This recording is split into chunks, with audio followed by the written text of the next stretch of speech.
Remember, the parent for less 3 is 7. So formula will be less 3 will be equal to less 10, add 7. So let's move with the first problem. 6 plus 5 plus 9 minus 3. Move 6 on the abacus. Add 5 to it. 5 is not possible. So less 5, add 10.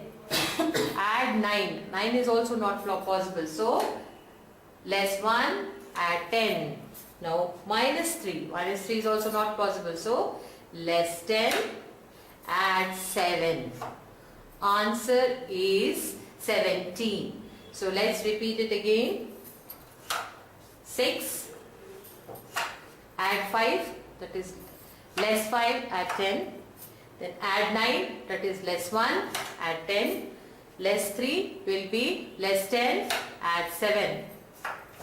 Answer is 17. Let's move to the next problem. 16 plus 5 minus 3 plus 2. Let's move 16 on abacus. Add 5. Add 5. Less 5. Add 10. Less 3 is less 10. Add 7.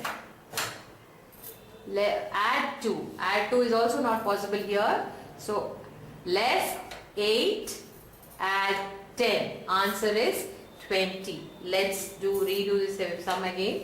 16. Add 5. That is less 5. Add 10. Less 3 is less 10. Add 7. Then add 2 is less 8. Add 10. Answer is 20. Let's move to the next sum. 22 minus 3 plus 1 plus 5. So 22 on abacus. It's shown. Now less 3. Less 3 I told you is less 10. Add 7. Add 1. Add 1 is not possible. So it is less 9. Add 10. Add 5. Add 5 you can do directly. So this is 25. Let's redo it again. 22 less 3, that is less 10, add 7. Add 1 is less 9, add 10, add 5. Answer is 25.